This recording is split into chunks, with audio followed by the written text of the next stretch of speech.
Yo, today I've got a review of the new Jack Harlow album, Jackman. With his previous release, Come Home the Kids Miss You, Jack Harlow, I think, disappointed a lot of people. Or at least when it was his time to prove that he's a good rapper and that he can put out a good album, that he deserves to have all the fame and all the attention on him, he didn't prove that. But his last album, he did not prove that. At least in my opinion, but also in a lot of other people's opinion. There was a lot of corny stuff on that record and it was very repetitive, long and boring, you could say. But here he is with Jackman. Jackman was a surprise drop. He announced it like 2 days before he actually dropped the album, I think, on Twitter. It's 10 tracks and only 24 minutes, so it's pretty short, but hey, he looks like he's up to something on that cover art, okay? He looks ready. I just hope that it would be better than his previous project when I started listening to it, and I've got good news, because I thought it was. I didn't know what to expect sound-wise, but what he delivered with Jackman was a rap-focused album, less singing, not as catchy, I'll say, as his last, okay, I'll admit that, but definitely more focused, way better writing, and it's pretty introspective. It does remind me a bit of introspective Drake, if I'm being honest. I mean, it's kind of a rip-off of introspective Drake. That sound is kind of overdone, but Jack Harlow on this record does it pretty well, I'll say. Even though a couple of the songs do sound like just Drake rip-offs, and I'll get into that in a little bit. His writing is good, I have to say, and compared to his previous music he's released, it's a pretty big improvement. The intro track, Common Ground, is about, well, rich white kids and poor black kids finding a common ground and the divide between them. The writing here is great. It kind of speaks about, you know, those white people that have commentary about living a certain lifestyle that they haven't even experienced in the slightest, and they try to act some sort of way. And I really like this lyric, condescending suburban kids growing up to be rap journalists, writing urban myths about who they think is the best urban kid and who the worst is, and who's authentic and what the real hip-hop is and who's all in it. And in general, I like the sample in this beat, so yeah, pretty cool. They Don't Love It is about Jack's work ethic and how much he wants it, how much he wants to make it out. And it's in general about his fame. The beat is cool, the rapping is nice, and he makes a claim saying that he's the hardest white boy since the one that rapped about vomit and sweaters, which is Eminem if you can figure out. Jack, you're wrong on that, but okay. Ambitious talks about yet again his come up, how it was before he was big and how it is now that he's made it. I like the structure of the verses here. The first verse is when he was 14, then the second verse is when he was 19, and the last verse is from today's point of view at 24 years old. There's a really cool instrumental drum break between the verses, and I really like this track. It's one of my favorites from the album. He continues progressing through with this That I'd, where he talks about the lifestyle that he wants to live now and that he's made it. Maybe not the lifestyle you'd imagine a famous person living. No airports and no flights, that's how I wanna live my life, is that aight?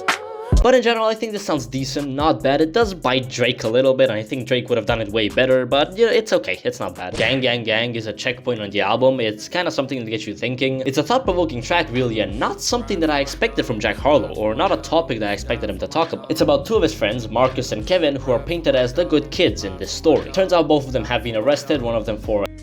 I can't say the full thing because YouTube is just gonna get on my ass. And Kevin for messing around with underage kids. Jack struggles to believe this. The two were his friends, seen as the good kids, but turns out they have done something very bad and something Jack wouldn't expect from them. He talks about how we need to hold our friends accountable for the stuff they do, and honestly, this is a pretty unique song subject matter wise. I don't really see anyone talking about this in the rap game, and it's one of my favorite songs on the album and one of my favorite Jack Harlow songs in general from anything that he's made. Denver is definitely my favorite track from this project. The sample is great and the whole beat is really, really nice. He talks about the pressure of living up to the expectation that people set for him and how being famous has brought mental health struggles. He talks about his worries and saying how, in a way, he preferred it when he was underground, even though that's not something that you would expect. You could put yourself in his shoes and you'd be very grateful. Although for me, the strong quality of this song isn't really the writing, although I still like it, don't get me wrong. But I think the instrumental here is what really carries this song through, especially the sample. I love how it's used as a chorus. Now, the last few tracks on here are not that great to me, if I'm being honest. At least they are worse than the first 6. I think there's a pretty big dip in quality in the second half, aside from the track It Can't Be, where he addresses the people who claim that he's only big because of his skin color. I like the drums on that song, and I love his confidence and how he speaks about this on here. No enhancements is pretty short, and yes, even though there are a lot of short songs on this album, this one really doesn't stick with me. It's just very forgettable, and I feel like Drake could have done it better. Blame On Me has a pretty nice sample, but that beat, okay, that beat is an exact copy of Drake. Like, that is something Drake would make in 2013. I do like the lyrics here, but I feel like it drags out a bit, and it is the longest song in here at 4 minutes long. And Questions, the outro track, it doesn't really do much for me, and I don't really like the drums. Honestly, I feel like he could have kept this as a 6-7 song EP, and it would have been great. However, the second half makes this quite a bit worse. It would have been better if the songs were just cut or even replaced. If you're delivering something that's only 25 minutes long, you better use your time effectively. You kind of have no space to miss, as it can ruin the flow of the project. But yeah, in general, I think his writing has improved a lot from his previous album. I think the beat selection is nice, but again, wish a few songs were replaced or even cut. Was I expecting this from Jack? No. Am I happy he delivered something like this? Yes. He proves that he has potential to grow as an artist, and I feel like this is the right direction to go down. For my favorite tracks, I'd have to start with Ambitious, love the verses here and the drums. But my hair cut like I'm a weirdo. Gang Gang Gang, very interesting subject matter and it's unique. Ride for my dogs, lie for my dogs, die for my dogs. Denver, great beat and honestly maybe the best song I've heard from Jack Harlow.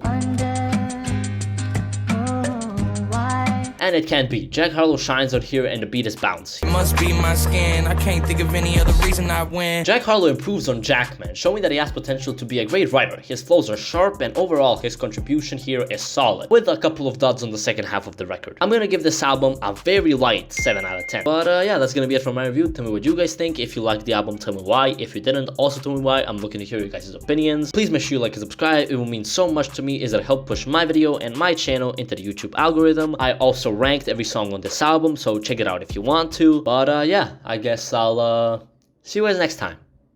Peace.